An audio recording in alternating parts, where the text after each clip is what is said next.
بسم الله الرحمن الرحیم. د ناقص او د لفیف د مشکل گردانونو د حل په سلسله کې دا زمونږه 5 نمبر درس دی. ان شاء الله تعالی په دې درس کې به مونږه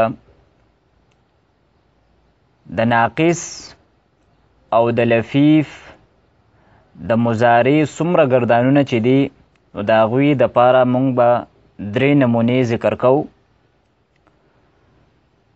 د ناقص او د مضارع چې د فعل مضارع څومره گردانونه دي نو د هغې لومبۍ صیغه دا به د 3 حالاتو نه خالی نه وي.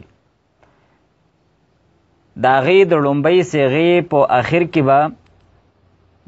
یا ما قبل مکسور وي یا د فعل مضارع د لومبۍ صیغې په آخر کې به الف ما قبل مفتوح وي او عام طور باندې به د مضارع په آخر کې چې دا کم الف لیکل کېږي نو دغه الف به د کړه زبر په صورت کې لیکل کېږي. او دریم صورت دا دی چې د مضارع د لومبۍ صیغې په آخر کې واو ما قبل مضموم وي. نو موږ سره تدینه 3 نمونې جوړې شوې. لومبۍ نمونه موږ سره دا ده چې د فعل مضارع د ناقص او د لفیف د فعل مضارع په لومبۍ صیغې په آخر کې د یا نه په مخ کې حرف باندې کسره وي. نو د هغې نمونه موږ سره ده یرمی. او کچرې د لومبۍ صیغې په آخر کې د الف نه په مخ کې حرف باندې فتحه وي نو د هغې نمونه موږ سره ده یرضا. او کچرې د لومبۍ صیغې په آخر کې د واو نه په مخ کې حرف باندې ضمه وي نو د هغې نمونه موږ سره ده یدعو. اوس د دې 3 وړو نمونو کم گردان دی مونږ هغه لیکلی دی او اوس مونږ په دې باندې تلفظ هم کوو. نو د نمونه نمبر 1 یعنی د یرمی گردان مونږ سره دی یرمی، یرمیانی، یرمونا، ترمی، ترمیانی، یرمینا، ترمی، ترمیانی، ترمونا، ترمینا، ترمیانی، ترمینا، ارمی، نرمی. دا مونږ سره د نمونه نمبر 1 یعنی د یرمی گردان شو. نمونه نمبر 2 دا مونږ سره د یرضا گردان دی. نو ته دې گردان مونږ سره دی یرضا، یرضایانی، یرضونا، ترضا، ترضایانی، یرضوینا، ترضا، ترضایانی، ترضونا، ترضوینا، ترضویانی، ترضوینا، ارضا، نرضا. نمونه نمبر 3 یعنی د فعل مضارع په لومبۍ صیغې په آخر کې د واو نه په مخ کې حرف باندې ضمه وي نو د هغې نمونه موږ سره ده یدعو. د دې گردان دی یدعو، یدعوانی، یدعونا، تدعو، تدعوانی، یدعونا، تدعو، تدعوانی، تدعونا، تدعینا، تدعوانی، تدعونا، ادعو، ندعو. نو دا موږ سره د 3 وړو نمونو د هغې ګردانونه شول. عام طور باندې طلبه کرام هغه چې کله ته دې نمونو ګردانونه کوي نو طلبه کرام د جمع مذکر غایب، جمع مذکر حاضر، جمع مؤنث غایب، جمع مؤنث حاضر او د واحد مؤنث حاضر کومه صیغه ده نو په هغې کې غلطیږي. نو مونږ اوس د دې دپاره علامات هغه ذکر کوو. نو که دغه علامات زمونږ او ستاسو په ذهن کې وي نو انشاءالله تعالی مونږ به په دې نمونو کم گردانونه دي نو په دې کې به مونږ او تاسو بیا نه غلطیږو. نو نمونه نمبر 1 هغه مونږ سره د یرمی گردانو. نو په دې کې چې د جمع مذکر غایب او د جمع مذکر حاضر کومه صیغه ده نو دا د مونږ سره یرمونا او ترمونا. نو په دې دواړو صیغو کې به د دې په آخر کې د نون نه مخکې به واو مده وي یعنی واو به ساکن وي او د دې نه مخکې حرف باندې به پیش وي. د یرمی په گردان کې یعنی هغه گردان چې د فعل مضارع په لومبۍ صیغې په اخر کې د یا نه په مخکې حرف باندې کسره وي نو تدې چې کومه جمع مذکر غایب او د جمع مذکر حاضر صیغه ده نو تدې په اخر کې به د نون نه مخکې واو مده وي یعنی واو به ساکن وي او تدې نه په مخکې حرف باندې به پیش وي. تدې مقابل کچری د فعل مضارع د لومبۍ صیغې په اخر کې د الف نه په مخکې حرف باندې فتحه وه او د هغې ګردان مونږ د نمونې په طور باندې د یرزوا لیکلی دی نو په دې کې به دغه دواړه صیغې جمع مذکر غایب او د جمع مذکر حاضر کومې صیغې دي نو تدې په اخر کې به د نون نه مخکې واوی لین وي یعنی د وو ساکن نه به په مخکې حرف باندې فتحه وي نو دلته یرمونه او ترمونه شو او دلته د یرزوانه د جمع مذکر غایب او د جمع مذکر حاضر صیغه مو سره شوه یرزوونه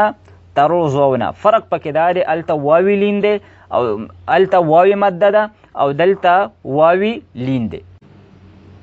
او کومه چې د جمع مؤنث غایب صیغه ده د واحد مؤنث حاضر صیغه ده او د جمع مؤنث حاضر صیغه ده نو که د فعل مضارع د گردان په لومبۍ صیغه کې د یا نه په مخکې حرف باندې کسره وه نو په دې درې وړو صیغو کې یعنی جمع مؤنث غایب جمع مؤنث حاضر او واحد مؤنث حاضر کې به د نون نه مخکې یای مده وي مثلا دلته موږ وګورو یرمینه کې د نون نه مخکې یای مده ده په ترمینه کې د نون نه مخکې یای مده ده او دغسې د ترمینه کومه صیغه ده په دې کې هم د نون نه مخکې یای مده ده. تدې بالمقابل د فعل مضارع هغه ګردان چې د هغې د لومبۍ صیغې په اخر کې د الف نه په مخکې حرف باندې فتحه وي نو دغه درې صیغې یعنی جمع مؤنث غایب واحد مؤنث حاضر او جمع مؤنث حاضر په دې صیغو کې به د نون نه مخکې یای لین وي یعنی د یا ساکن نه به په مخکې حرف باندې فتحه وي نو موږ که تاسو وګورئ نو په یرزوینه ترزوینه ترزوینه په دې ټولو کې د یا ساکن نه مخکې حرف باندې فتحه ده او دې ته یای لین ویلی کېږي نو په دې ګردان کې او په دې ګردان کې فرق دا شو چې کم د جمع مذکر غایب او د جمع مذکر حاضر صیغه ده نو که د فعل مضارع په لومبۍ صیغې په آخر کې د یا نه په مخکې حرف باندې کسره وه نو په دغې دوو صیغو کې به د نون نه مخکې واوی مده وي او که چېرې د فعل مضارع د لومبۍ صیغې په آخر کې د الف نه په مخکې حرف باندې فتحه وه نو د دغې دواړو صیغو په آخر کې به د نون نه مخکې واوی لین وي او کوم د جمع مؤنث غایب جمع مؤنث حاضر او د واحد مؤنث حاضر صیغې دي نو که د فعل مضارع د لومبۍ صیغې په آخر کې د یا نه په مخکې حرف باندې کسره وه نو په دغې درې وړو صیغو کې به د نون نه مخکې یای مده وي او که چېرې د فعل مضارع په لومبۍ صیغې په آخر کې د الف نه په مخکې حرف باندې فتحه وه نو په دغې درې وړو صیغو کې به یای لین وي. اوس راځو مونږ د اخرنۍ نمونې له. په دې اخرنۍ نمونه کې د جمع مذکر غایب د جمع مذکر غایب د جمع مؤنث غایب د جمع مذکر حاضر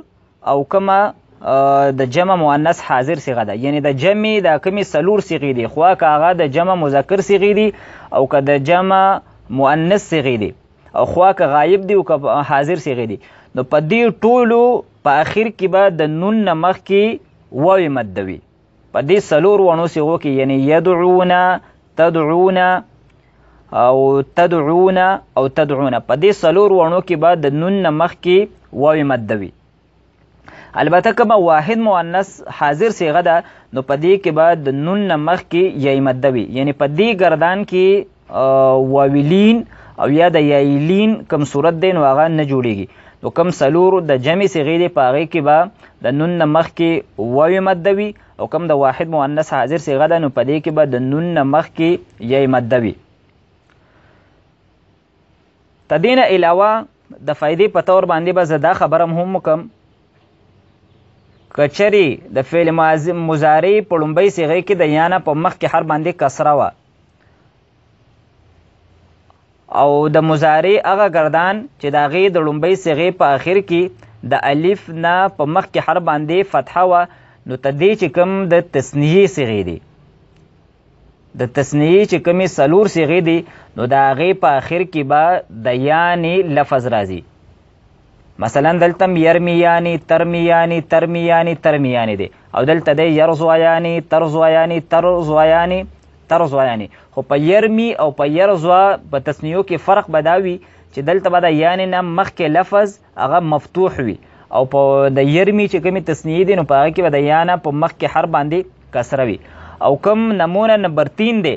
نو تدې چې د تثنیې کومې څلور صیغې دي یدعوانی تدعوانی تدعوانی تدعوانی نو په دې په آخر کې به د وانې لفظ راځي. نو دا مونږ سره 3 نمونې شوې او تدې دپاره چې کوم علامات مونږ ذکر کړل نو دغه علامات هم یادول غواړي او د دې نمونو یادول د انتهایی ضروري دي ځکه که چېرې دا نمونې مونږ ته نوي یادي نو اخوا چې مونږ ته دې نمونو کم افادیت ذکر کوو یا د دې دا نمونې به مونږ له څه فایدې راکوي نو بیا به مونږ په هغې باندې نه پوهیږو. نو د هغې نه مخکې چې د یرمی ګردان د یرزوا ګردان او د یدعو ګردان دا مونږ داسې صحیح یاد کو چې په یوه سا باندې دا پوره ګردان مونږ ویلی شو. او دا کم صیغې چې مونږ ذکر کړې